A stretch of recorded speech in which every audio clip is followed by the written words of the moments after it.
Good morning, everyone. I want to start by thanking the organisers for inviting me to contribute to today's meeting by sharing my experiences of chairing a working group at Codex.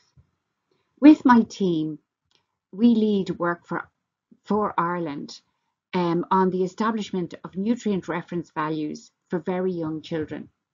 And this work is now the main agenda item at CCNFSDU. For some time, the Nutrition Committee at Codex was looking for a country to lead this work, and they approached Ireland. Because it was our first time ever to chair a working group, we needed to explore how we could do this and remain aligned within the EU as the Codex member organisation. But with the support of the EU and a promise of mentorship from Australia, at the end of 2018, we agreed to chair this work. We were appointed two co-chairs to assist us, the United States of America and Costa Rica. And having Costa Rica involved means that we work in Spanish as well as English, which greatly enhances our communication of the quite complex scientific issues involved in this work. Our mentor, Janine Lewis from Australia, has been really key in our success thus far, because Janine led all of the work establishing nutrient reference values at Codex for the general population, and she has in-depth knowledge and understanding and insight on the challenges involved in establishing NRVs for children, infants and young children. Before I go any further, I want to describe using this slide what nutrient reference values, or NRVs, are and why we have a big R. R stands for requirement, and in the Codex guidelines on nutrition labelling, NRVs are described as scientific values for nutrient requirement levels that are used for labelling, and they're listed for the general population in the Codex standard on labelling, which is used throughout the world. So Codex is all about harmonization of standards for fair trade, and the standards are established so that they protect human health. So it's all about fair trade and protecting consumer health. So in guiding consumers towards wise food choices, nutrition labelling is absolutely key. And in this slide, I'm showing you a nutrition label that's used in Europe. But I can tell you that the way in which the nutrients are listed, the order in which they're listed, and how the information is displayed is all guided by the Codex guidelines on nutrition labelling. In Europe, we call the NRV, or the nutrient reference value, we call it a reference intake or a recommended intake. And in the nutrition information panel in Europe, you'll see it when in reference to the amounts of vitamins and minerals given on a nutrition labelling. So this product label per 100 mils gives a certain amount of calcium and vitamins. The calcium at 160 milligrams might mean much to anybody who picks up and looks at a label, but the fact that it's 20% of the reference intake gives a hint that amount of calcium is 20% of a person's requirement of calcium for the day. So that's how nutrient reference values work, and our job is to develop them for young children and infants. In my next slide, in this slide, I'm just showing you that the NRVs in North America are referred to as percent daily value, or percent DV. And you can see the label looks slightly different, but is still following the Codex guidelines on nutrition labelling. The nutrient reference values for requirement for the general population are all listed in the guidelines on nutrition labelling, and they apply to almost everyone, but they don't apply to those that are less than 36 months. So if we have a closer look at these children, you'll see older infants, they're just coming off a milk-only diet. Milk is sufficient up to 6 months. But after 6 months, they need extra food for the exquisite period of growth and development they're going through and continue to grow through right up to the age of 3 or 36 months. So foods that are target this age group are highly regulated. No pesticides are allowed, very few additives, and the nutrition composition is regulated, as you'll see in follow-up formula, tightly regulated. Using this slide on vitamin A and showing you the population, general population nutrient reference value is 800 micrograms. I'm going to show you in this slide why we need specific nutrient reference values for older infants and young children. 800 micrograms is the requirement that we're saying is enough for everybody, but it's several-fold what an infant requires or what a young child up to the age of 3 requires. And it's only as body size increases with age, you'll see that the 800 micrograms is really an adult value.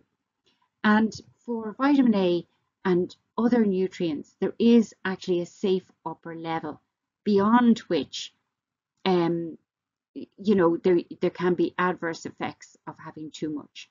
That's not the case for all nutrients, but certainly for some. And if we look at vitamin A, the safe upper level for an infant is only 600 micrograms. And so the nutrient reference value is even over what would be safe for an infant. And it's just at the level that a toddler would require up to the age of 3. So it doesn't leave any room for vitamin A from the food the child would eat. And you can see that it's only when body size gets bigger that the 800 micrograms would be an appropriate nutrient reference value. So to give you an idea of how big our task is, in this slide I'm going to list all the vitamins, minerals that are permitted in food, and of course we have to look at protein as well. All told, we have 13 vitamins and 10 minerals to look at, so that's 23, plus protein is 24. 24 nutrients we've got to establish NRVs for older infants and young children. And we know when it comes to sodium, sodium isn't listed in the minerals because sodium is a bit different in that we need to limit salt intake, especially for infants and young children, to protect them against chronic diseases like cardiovascular disease. And we know we're going to have to treat sodium a little bit differently. So how do we come up with values?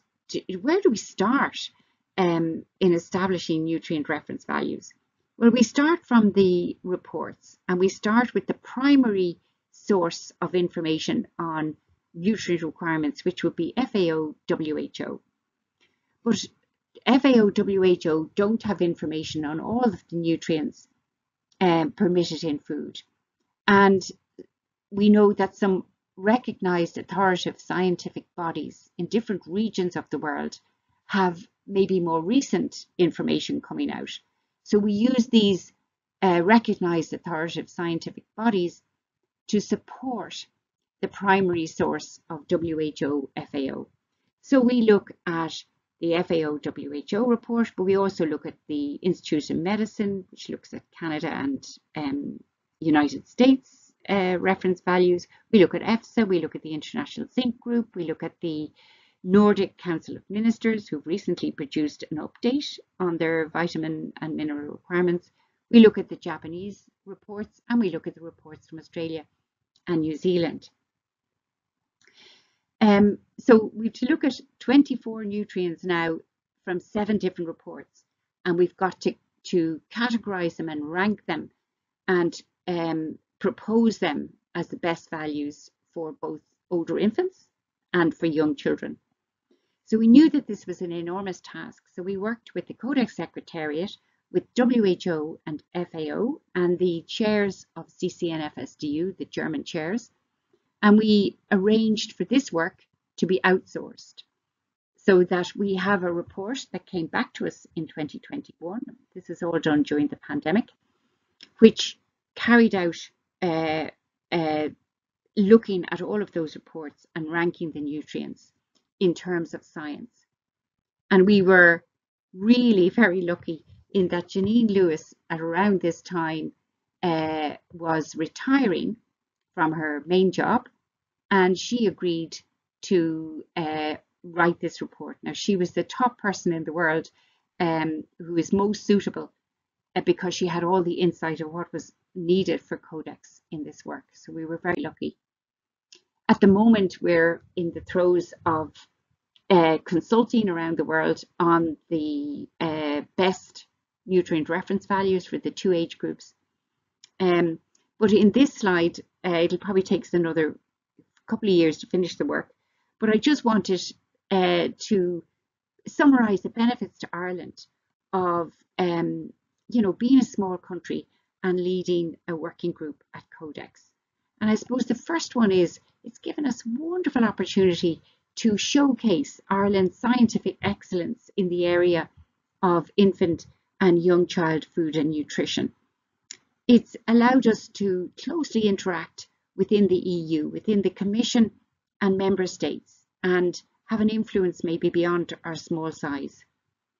It's allowed us to participate in international developments in the area of infant and young child food and nutrition. And we've been linked in with key international work in this area.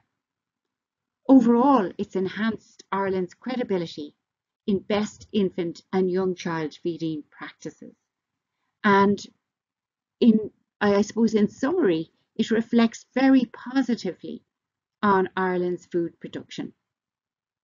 So I'm going to leave you lastly with some pictures of us while we chaired the very first physical meeting of CCNFSDU, not the main meeting, but a physical working group that happened just before the plenary meeting last March. And this was the first time our Codex Committee had come together physically since 2019 because of the pandemic. So it was wonderful, really wonderful. And you can see our team is very young, including student interns. And in my last slide, I just want to thank the two students in our office in Dublin, Megan and Rosella, who helped me pull the slides together, and Una Lyons, who's here with me in Belgrade as we attend the Federated European Nutrition Society meeting. So thank you, and I really hope this has been helpful to your meeting.